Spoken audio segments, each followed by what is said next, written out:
इसी तरह थिंकिंग अगर इसी क्लासिफिकेशन करें बेस्ड ऑन इंसुलेशन, तो इंसुलेशन की बेस पे अगर हम इसकी क्लासिफिकेशन करें तो सबसे पहले क्या होगा, पेपर इंसुलेशन होगी। पेपर जिस तरह साथ में इधर भी एक पेपर लगाया हुआ है, कंडक्टर के ऊपर पेपर लगाया हुआ है। तो अब पेपर का ये मसला है, सबसे बड़ा मसला है पेपर में अब्जॉर्प्शन, ये अब्जॉर्बर होता है मॉइस्चर का। तो वहाँ हम जहाँ मॉइस्चर ज्यादा होगा वहाँ ये पेपर नहीं करेंगे, वहाँ इसको स्किप कर देंगे। इसी तरह जो है पेपर बेल्ट है, पेपर इंसुलेशन, फिर उसके ऊपर पेपर बेल्ट जो है ना पूरी हर कंडक्टर में पहले पेपर इंसुलेशन, फिर उसके ऊपर जो है वो एक पेपर बेल्ट भी लगा देते हैं। तो ये इस तरीके से हम डिफरेंट उसको कर सकते हैं। तो पेपर की होगी ये इंसुलेशन मटेरियल पेपर हो सकता है, या फिर रबर हो सकता है, या फिर जो है पीवीसी पॉलीविनाइल क्लोराइड हो सकता है, या एक्सएलपी क्रॉस लिंक पॉलीएथिलीन, ये लिखा हुआ है इसकी एप्लीकेशन क्रॉस लिंक पॉलीएथिलीन है ये।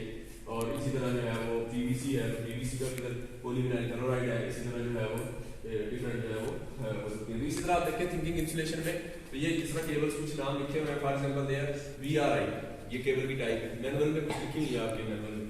तो VRI वुल्कनाइज्ड रबर इंसुलेशन केबल है। तो अब इसके अंदर जो है वुल्कनाइज्ड रबर जो है ना वो इंसुलेशन के तौर पे यूज हुई है। वुल्कनाइज जो है ये एक हीटिंग प्रोसेस है, हीटिंग प्रोसेस में इसको करके ठंडा करते हैं एक पूरे प्रोसेस से।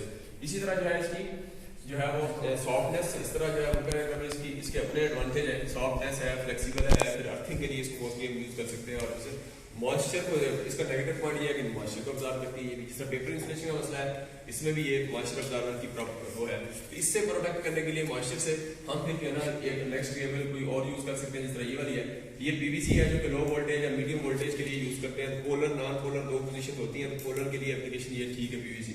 इसी तरह CTS और TRS, तो CTS जो है वो आपका CTS अगर देखें तो कैप टायर शीट केबल है, ये एक किस्म की शीट लगाई होती है, या इसको TRS कहते हैं, टफ रबर शीट। तो एक टफ रबर की जो है ना वो शीट एक बना देते हैं ऊपर, तो रबर की है। जिस तरह वो आपकी थी ना ये जिस तरह लेड शीट थी, लेड की शीट थी, तो ये रबर की होगी, तो रबर की शीट बना देंगे। तो इस तरह जो है इसका फायदा ये है कि भाई ये मॉइस्चर से भी मॉइस्चर को अब्जॉर्ब नहीं करती, जहाँ मॉइस्चर ज्यादा हो जिन एरियाज में वहां हम यूज कर सकते हैं। तो ये इसकी प्रोटेक्टिव कोटिंग है, इसकी टफ रबर शीट की एक प्रोटेक्टिव कोटिंग है जो कि मॉइस्चर से वो करती है। इसी तरह डैम प्लेसेस जहां भी कोई इस तरह की जगह आएंगी वहां हम कर सकते हैं। इसी तरह यहाँ देखें वाटर प्रूफ केबल है फॉर एग्जांपल, तो वुल्कनाइज्ड रबर इंसुलेशन इसके अंदर ये यूज हुई है। इसके अंदर हमने ये जो पहली केबल थी इसके साथ हमने एम्पायर टेप की एक टेप इसके ऊपर लगाई हुई है, और इसमें भी क्या करती है, मॉइस्चर को स्ट्रेंथ करती है, मॉइस्चर जो है ना वो उसको रेजिस्टेंस करती है, तो मॉइस्चर से बचाती है। इसी तरह ये कॉटन थ्रेड कवर इसके ऊपर लगा होता है। तो इस तरह कुछ फ्लेक्सिबल केबल्स होती हैं, जिस तरह आपने ये देखी है, तो इस तरह की फ्लेक्सिबल केबल जो घरों में नाम भी आप देखते हैं, यहाँ ये नजर आ रही है, ये इस तरह की केबल जो है ये सारी जो है बोर्ड लगी हुई है कार के अंदर। तो फ्लेक्सिबल केबल होती है, स्टैंडर्ड कंडक्टर होता है इसके अंदर, जो है ना सॉलिड कंडक्टर नहीं डालते। ये बाहर जो बोर्ड लगा इधर आपको सारे स्टैंडर्ड कंडक्टर नजर आएंगे, लेकिन बाहर एक बोर्ड है उसमें 2-3 मीटर वो सॉलिड कंडक्टर है, वहां मैं मेंशन कर दूंगा कि सॉलिड कंडक्टर कौन से है। तो सॉलिड है जिसके अंदर एक ही कंडक्टर होता है, इसमें स्ट्रैंड्स होते हैं, स्ट्रैंड से इसकी फ्लेक्सिबिलिटी बढ़ जाती है। फिर इसकी इंसुलेशन, इसके ऊपर रबर की इंसुलेशन कर दे सकते हैं हम, पीवीसी हो सकती है, रबर हो सकती है। और इसी तरह जो है ना इसकी प्रोटेक्टिव कोटिंग या सिल्क कॉटन की भी बना देते हैं। तो इस तरह ये डोमेस्टिक पर्पज के लिए यूज होती है। आगे देखिए लेड शीट, जिस तरह की मैं बात कर रहा था लेड शीट की, तो लेड शीट जो है शीट केबल की इसका नाम है लेड शीट केबल। वो जहां जहां लेड शीट यूज होगी जिस केबल में उसको हम वेसल टाइप तो होगी, लेकिन उसके अंदर अगर लेड शीट यूज हुई है और अगर उसके अंदर लेड शीट यूज हुई है, तो यही स्क्रीन केबल जो है, ये जो स्क्रीन केबल है जो डिफरेंट टाइप्स की, अगर इसके अंदर लेड शीट केबल यूज हुई है, लेड शीट इसका मतलब वो उसको लेड शीट केबल भी कहते हैं, उसका नया नाम मिल गया। अच्छा, इसके अंदर क्या होगा, रबर इंसुलेशन होगी, वो भी होगी इसके अंदर, और इसकी प्रोटेक्टिव जो कोटिंग है वो मेटालिक की जो है लेड शीट जो है उससे हम इसकी करेंगे कवरिंग। ये थोड़ी कॉस्टली होती है, ये कॉस्टली है इसलिए इसको इंडोर एप्लीकेशंस में या जहाँ केमिकल प्लांट्स है या जहाँ थोड़े डिस्टेंस के लिए चाहिए तो वहाँ ये ठीक रहेगी, वरना ये महंगी। लेकिन इसकी मैकेनिकल स्ट्रेंथ ज्यादा है, मॉइस्चर जहाँ हो वहां भी इसको यूज कर सकते हैं, मॉइस्चर से भी रेजिस्टेंट है, तो ये कॉस्टली लाजमी। इसी तरह आर्मर्ड केबल है, जिस तरह मैंने आर्मरिंग की बात की है, ये आर्मरिंग की, और इसके अंदर ये जिस तरह आर्मरिंग लगी हुई है, और इधर आप देखें ये आर्मरिंग लगी हुई है। तो आर्मर्ड केबल वो होगी जिसके अंदर आर्मरिंग होगी, और वो आर्मरिंग किसी भी टाइप की हो सकती है, एल्यूमिनियम वायर आर्मरिंग हो सकती है, स्टील वायर आर्मरिंग हो सकती है, ठीक है। तो ये आपकी आर्मरिंग जहाँ भी लगी हुई है वो आपकी ये होगी। तो अंडरग्राउंड डिस्ट्रीब्यूशन सारी जो है ना उसके अंदर आर्मरिंग यूज करते हैं, क्योंकि ये मैकेनिकल की जो प्रोटेक्शन है उससे हमें ये वो करती है। और इसी तरह इसके अंदर लेड शीट भी होती है, गैल्वेनाइज्ड स्टील या टेप या ज्यूट मटेरियल, कोटेड मटेरियल, ये डिफरेंट मटेरियल से हम इसको बना सकते हैं। अनआर्मर्ड जहां जिसमें आर्मरिंग नहीं होगी, फॉर एग्जाम्पल इसके अंदर नहीं है, तो फिर इसको कहेंगे कि अनआर्मर्ड केबल है। बेल्टेड केबल तो है क्या, लेकिन अनआर्मर्ड भी है, ठीक है। इसी तरह मिनरल इंसुलेटेड केबल्स भी होती हैं, कुछ के अंदर ना केबल्स के अंदर हमने जो है वो उसके अंदर मैग्नीशियम ऑक्साइड का पाउडर जो है उसके अंदर फिल कर देते हैं, तो उससे ये होता है कि आपकी जो आग वगैरह जहाँ पर प्रोटेक्शन के जो जितने भी इक्विपमेंट है, जैसे अलार्म सिस्टम है, उसके अंदर जो वायरिंग की होती है वो सारी इससे करते हैं ताकि जो है इसको आग से ये वो महफूज रहे। तो ये डिफरेंट उसकी टाइप्स होगी। ये हम देख रहे थे यहाँ कि ये डिफरेंट कंस्ट्रक्शन जो है आपकी इंसुलेशन की बेस पे जो है वो इस तरह जो आपकी वो हो रही है। इंसुलेशन की बेस पे ये डिफरेंट इंसुलेशन, जो भी इंसुलेशन यूज करेंगे उस केबल को नाम बेल्टेड केबल तो होगी, लेकिन उसमें जो इंसुलेशन यूज हुई है वो paper insulation based belted cable हो जाएगी। तो अब इसके अंदर देखें ये इंसुलेशन ये जो है आपकी टाइप इस तरह की हो सकती है। ये हमने वोल्टेज बेस टाइप पढ़ी, फेजेस, कोर्स, फिर कंस्ट्रक्शन, फिर इंसुलेशन मटेरियल के बेस पे, और फिर अब जो है उसकी बिल्डिंग उसको हम बरी कैसे करते हैं, जमीन के अंदर किस तरह उसको बनाते हैं। डायरेक्ट बरी हुई है, जस्ट हमने वो खोला और उसके अंदर हमने उसको कर दिया। जमीन है, जमीन से तो बंदा भी डेथ हो जाए तो उसकी सारा खत्म कर जाता है। तो केबल को हमने अगर किया तो उसके अंदर यही सारी जो प्रोडक्शन है उसको डिफरेंट केमिकल डिफरेंट रिएक्शन से महफूज रखेगी। इसी तरह डायरेक्ट बरी है, ट्रक बनाई है, टनल के अंदर डाली है, गैस इंसुलेटेड गैस का एक पूरी जब वो करके उसके अंदर हमने डाली है, तो वो डिफरेंट टाइप की इस तरह भी हम इसको कैटेगराइज कर सकते हैं। तो अब आप देखें इसके अंदर, तो अब जो कंडक्टर था जिसकी बात मैं कर रहा था, जो कंडक्टिंग मटेरियल या जिसको कोर भी कह देते हैं या जिसको कंडक्टर कहते हैं, जो सबसे मेजर कोर होता है जिसके अंदर से करंट फ्लो करवाना है, उसकी डिफरेंट टाइप्स है।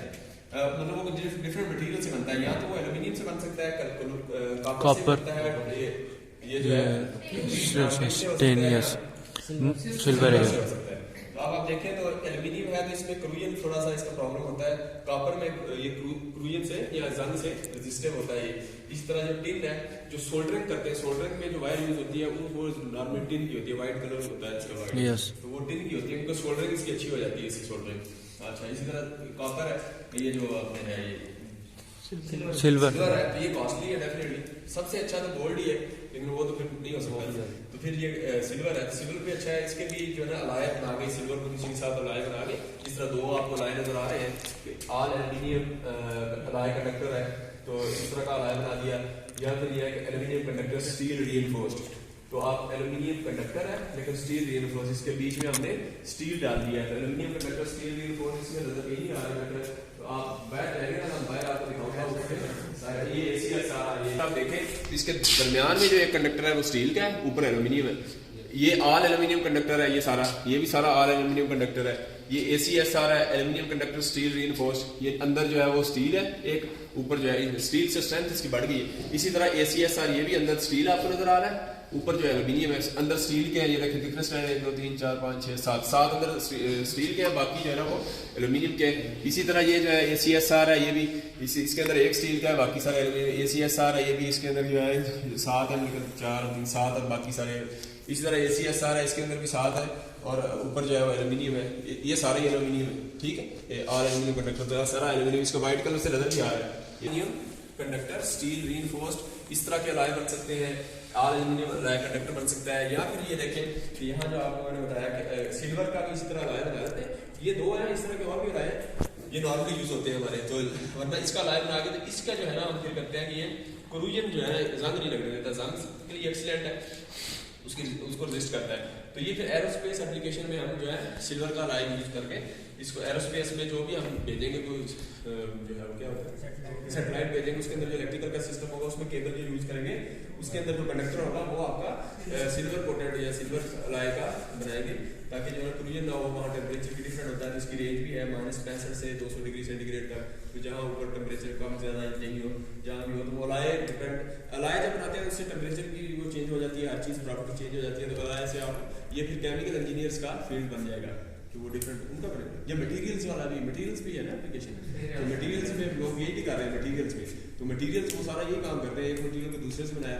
या ये इंसुलेटर वाले जो केमिकल वाले करते हैं, ये हमारी जो हाई वोल्टेज ट्रांसमिशन लाइन होती है, तो जितनी वोल्टेज ज़्यादा होगी तो वो इंसुलेटर जो लटकाया होता है जिसमें कंडक्टर, तो वो इंसुलेटर जो उतनी लेंथ बढ़ती जाती है, तो वोल्टेज तो वो इंसुलेशन का जो मटेरियल है वो मटेरियल भी डिसाइड ऐसे करते हैं सिलिकॉन डाला बीच में, तो कोई और मटेरियल डाला, तो उसकी रेशो बनाते हैं, देखते हैं हाँ इसके रिजल्ट तो बड़े अच्छे हैं, चलो जी अब ये नया इंस्टीट्यूट बन गया, ठीक है। तो इस तरीके से आपके तो केमिकल इंजीनियर या मटेरियल्स के वो इस तरह फिर बनाते रहते हैं लाए, जो नया लाए जिसकी पहले से जो कंपैरिजन करें, जो प्रॉपर्टीज पहले हैं एग्जिस्टिंग अलायंस की उससे अच्छी आई है, उसकी ये स्ट्रेंथ ज़्यादा आ गई, मैकेनिकल स्ट्रेंथ ज़्यादा है, या टेम्परेचर उसका ज़्यादा है, मॉइस्चर रेजिस्टेंट ज़्यादा है, या इस कोई भी अलाय की जो भी प्रॉपर्टी जो पहले है उससे कोई इम्प्रूव हो गई है, तो आपका वो रिसर्च आर्टिकल भी बन गया और उसके साथ साथ आपकी नई जो है वो आपकी इन्वेंशन होगी, ठीक है, पेटेंट भी निकल सकता है। तो इस तरीके से आप जो है वो ये कर सकते। अब इसके अंदर लिटमस टेस्ट भी है, मिसाल तौर पे आप घर के अंदर केबल लाते हैं, तो इसके अंदर केबल लाते हैं, तो आप चेक करना चाह रहे हैं कि लाइटर है आपके पास, किसके पास लाइटर,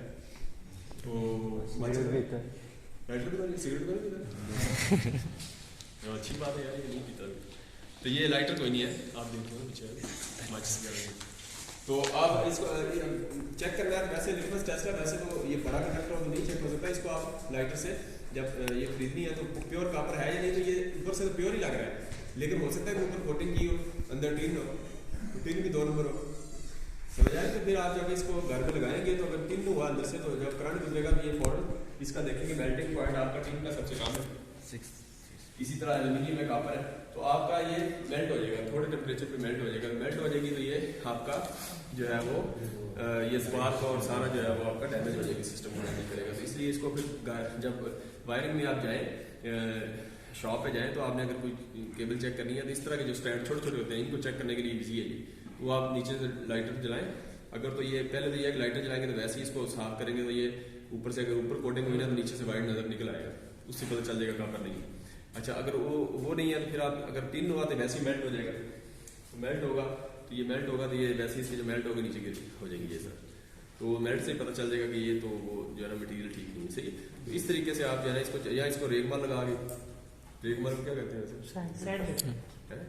सैंड पेपर से इसको करें, इसके ऊपर कोटिंग उतर जाएगी, तो जो है ना उससे ये वैसे जो कोटिंग की हुई है इससे आपका इसका मतलब ये इंसुलेशन ही है ना कोटिंग, यस।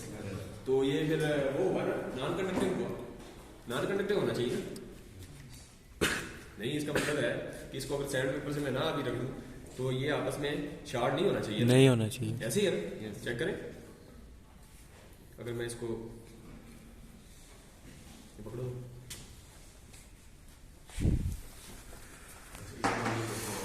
ये इसको मैं कंटिन्यूटी पे करता हूँ, कंटिन्यूटी पे, ठीक है, मैं इसको ऐसे कर इधर नजर आए सब पकड़ लो, इसी बैठा रहा बैठा।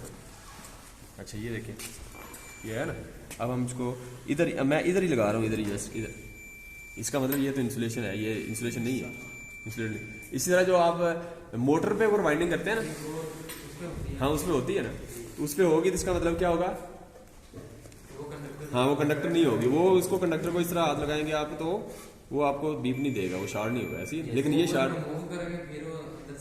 हाँ वेरी गुड। उसके ऊपर कौन सी कोटिंग होती है किस चीज़ की, किस मटेरियल की, भाई इंसुलेटर मटेरियल होता है नॉन कंडक्टिंग। तो ये देखिए इसके ऊपर वो नहीं है, ये सारा कंडक्टिंग है ऊपर, ठीक है ना। तो ये लेकिन इसी तरह की केबल होती है वो जो वाइंडिंग करते हैं वो भी, लेकिन उसके ऊपर भी नजर है वैसे ही आती है, लेकिन उसके ऊपर वो होती है, तो अगर आप उसको घिसा के फिर करेंगे तो वो शॉर्ट हो जाएगा, अदरवाइज जो है वो आपकी नॉन कंडक्टिंग होती है, ठीक है। अच्छा इसके बाद आप देखें कि क्या चल रहा था हमारा,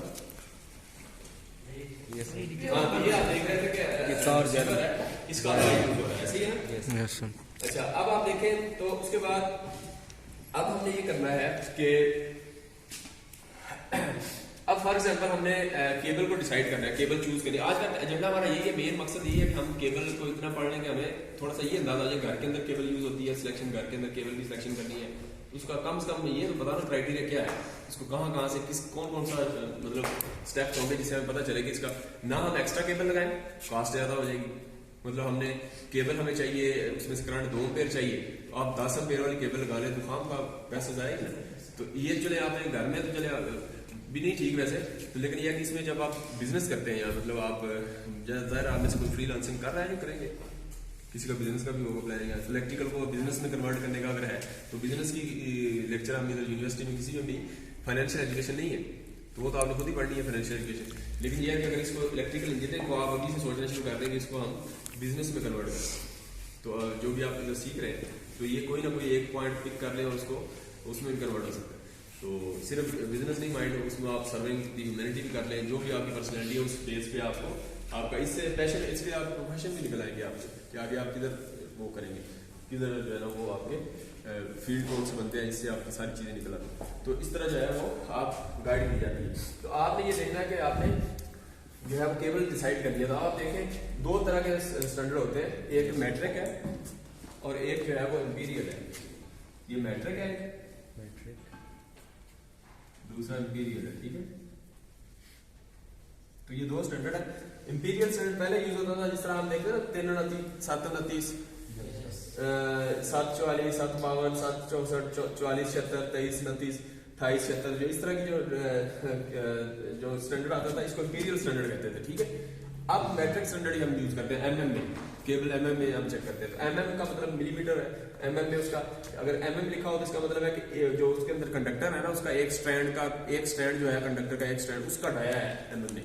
अगर एमएम स्क्वायर की बात कहीं हो रही हो, जिस तरह इधर हो रही है एमएम स्क्वायर की बात हो रही है, जिसका मतलब वो सारे जितने भी स्ट्रैंड है उन सब का कंबाइन करके जो पूरा उस केबल का जो बनता है, सारे स्ट्रैंड्स का मिलके एक डाया जो बनता है उसका एरिया बनता है। ये समझा ये डाया है एमएम में, और लेकिन ये जो है ना एरिया बन गया उसका पूरे का, पूरी केबल का। तो एमएम स्क्वायर में अगर कोई केबल आप निकालना चाहें तो ये भी हम स्क्रू गेज से देखेंगे, स्क्रू गेज से निकाल के कि एमएम स्क्वायर में अगर आपने केबल निकालनी का साइज वो कैसे निकलता है, या ये वाला डाया एमएम में कैसे आएगा।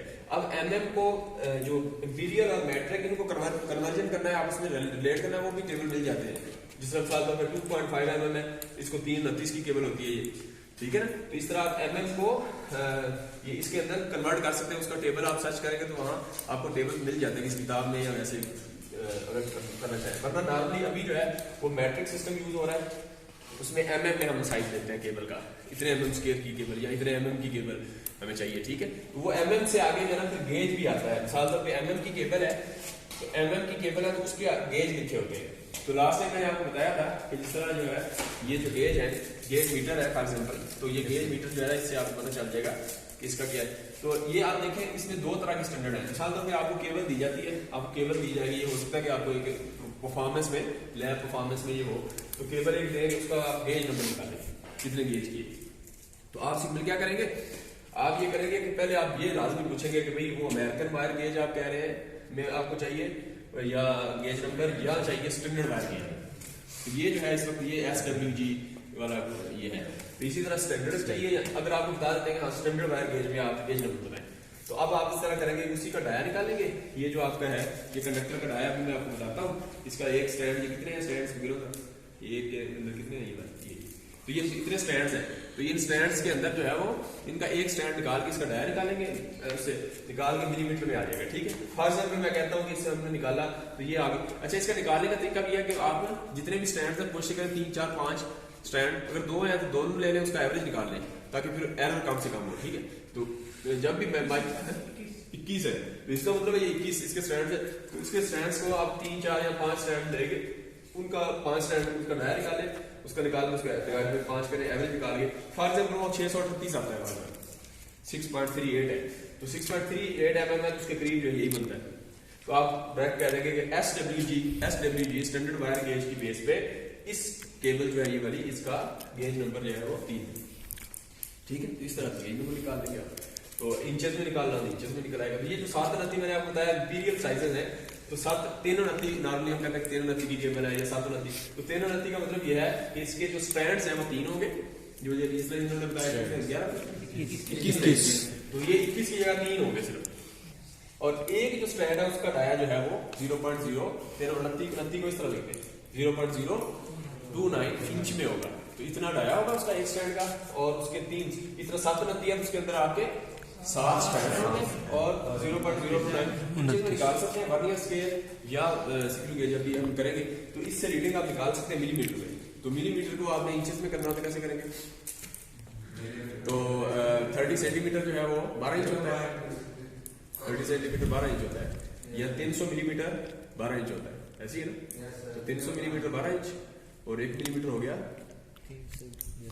12/300, तो इंचेस में आ जाएगा। समझ आ रही है? यस। 12/300 कितना होता है? मेरी शक्ल लगी ना 0.0 हो रहा है, 12/300 ही आएगा। 12/300 कितना होता है?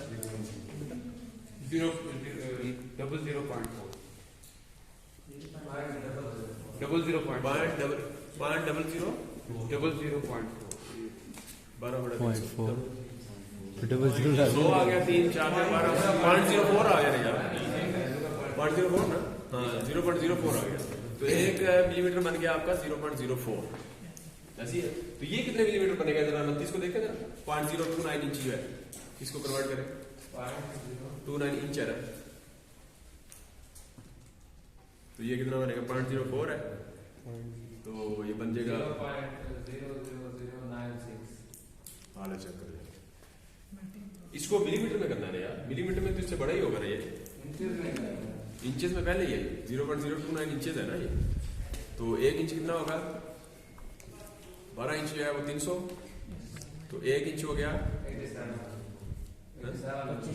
87 मिलीमीटर पक्की बात है तो ये फिर 87 मिलीमीटर आ जाएगा ऐसे ही है तो 0.029 इंच जो है वो 87 मिलीमीटर तो मिलीमीटर में भी आप इसको देख सकते हैं इस तरह कन्वर्जन भी हो सकती है मतलब तो आप गेज निकालेंगे इस तरह ठीक है और गेज जो आप देखें यहाँ तो ये गेज नंबर लिखा हुआ है इसके अंदर आप देखेंगे तो इसका कंडक्टर डालेंगे केबल तो 1 नंबर गेज की होगी तो ये इस तरह 2 नंबर 3 4 5 6 7 इस तरह 31 फिर ये सुराख 32 वाला 33 34 35 36 36 तो ये सबसे जो जितना गेज बढ़ता जाएगा उतना उसका कंडक्टर जो है वो साइज कम होता जा रहा है तो ये आपके इस तरह गेज नंबर है इस गेज को फिर आप यहाँ से देख लें ये टेबल बना हुआ है जिस तरह ये टेबल बनाया हुआ है 1 नंबर गेज है उसका ये तो SWG में देखें अगर 1 नंबर तो 1 नंबर जो है ये 0.3 इंचेस में है 0.300 तो ये 0.300 इंचेस में है और इसी तरह 1 नंबर गेज का जो मिलीमीटर में लिखे तो 7.62 है 7.62 मिलीमीटर है ठीक है इसी तरह 2 नंबर है तो इसका भी आप देख लें 2 नंबर का जो है 0.276 और 7.01 ये आ गया इसी तरह 3 नंबर का है 0.525 6.401 ठीक है तो इस तरीके से आप जो है वो तो इस तरह ये पूरा बड़ा टेबल होता है जिस तरह इससे बनाया हुआ ये कागज ले गया 50 तक गेज नंबर ले गया है ना तो इस तरह आप जो है वो डिफरेंट उसके चेक कर सकते हैं तो अब आपने जो है वो इसको अंदर डालो तो ये गेज नंबर आपके हो गए तो अब इस तरह आप गेज नंबर निकाल लेंगे और उसके बाद आप अच्छा इसके अंदर एक चीज और भी थी मिसाल तौर पर मैंने आपको जो PVC और ये वो बता रहा था ना ये केबल्स के नाम इसके अंदर जो मैंने आपको जिस तरह ये PVC बताया था PVC की केबल्स का 200 से 440 वोल्ट ये उसकी ऑपरेटिंग रेंज भी लिखी होती है 650 से नॉर्मली घरों में या फैक्ट्रीज में ये यूज होती है लो टेम्परेचर के लिए ठीक है इस तरह CTS या TRS ये जो है आपका क्या है क्या कैप ये जो कैप टायर शीट केबल या TRS टफ रबर शीट जो है तो ये जो आपकी लेस वेट होता है इसका कॉस्ट भी कम होती है तो जो लोकेशन जहाँ लोकेशन जो है आपकी मॉइस्चर हो तो वहाँ हम इसको यूज कर सकते हैं अच्छा इसी तरह जो है वो आगे देखें किधर